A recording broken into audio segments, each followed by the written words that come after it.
Michael Fullam-Stone, Climate Change Coalition. Climate Change Coalition would probably agree with most of what's been said tonight, and with many points quite considerably. However, we feel that the key issue is global warming. If we don't address climate change, we're in deep trouble.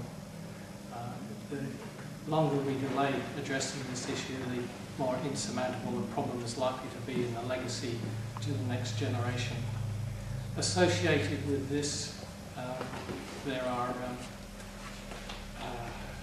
extreme proposals for solutions like nuclear energy. I've looked in particular at assessing the nuclear energy proposals, 25 nuclear power stations to be built in capital cities. I've used 40 criteria. It doesn't satisfy one criterion. If you look at strategic, timing, economic, environmental, health, it doesn't satisfy any of the criteria. Associated with that, the danger of nuclear war, and if anyone saw the TV program last night about Putin, you'll see that energy is becoming an international weapon. I mean, it appears, not making any specific claims, but it appears that the US went to war against Iraq. It was a war for oil. Putin is using gas as a means of bullying Europe, and he's supplying gas to Central Asia and China. Energy is going to be in critical sort of scarce supply. Australia has an opportunity now in addressing global warming to shift its strategy away from importing oil, using natural resources and Australian gas. I believe those are critical issues. There may or may not be a third world war in the immediate future. I think the situation there is may or may not be. Global warming is occurring, and if we don't address it, it will happen. It's a matter of certainty. All the other issues, infrastructure, transport, etc., I concur with what has been said.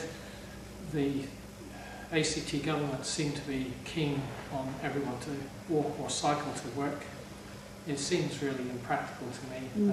First of all, the time pressures on people don't allow people to walk an hour to work and an hour home, or to cycle half an hour and get to work in the summer soaking wet from perspiration, and in the winter get to work soaking wet from the rain and have to shower and change all their clothes before they start work. The system that I've seen that seems to work the best is the one in Exeter in the UK, where the bus company just got rid of all the big buses and bought small buses, and they had sort of 2 or 3 times more buses, created employment for more people, and you don't have to worry about bus timetables because you go out on the street and there's a bus every 5 minutes or 10 minutes, depending on which suburb you're in. People use public transport because they don't have to wait.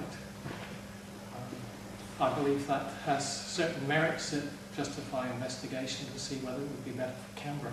Canberra is a unique situation. It's quite different from Sydney and Melbourne, where public transport seems to be more rail-based and more effective for most people. Parking too has become a problem in Canberra because car parks have been sold off for development. They haven't been fully replaced. There are more buildings, and even parking is becoming a problem now in Canberra. There are a few bottlenecks and roads around Canberra, to and from the airport, to and from where you pass Arundel shops, for example. There are traffic lights on main roads which hold up traffic, which should be replaced with sort of cloverleaf intersections or something like that to do away with the traffic lights, to allow the traffic to flow. There's really a lot to be done at every level, but I agree with what Kerry has said about the Senate, but I think it's important to change the balance of power in the Senate, and for the Senate to return to being an upper house of review and common sense, wisdom and and sort of far more compassionate in governance than the lower house has been for the last 11 years. So I'm happy to answer any questions on any specific policies. Thank you for listening.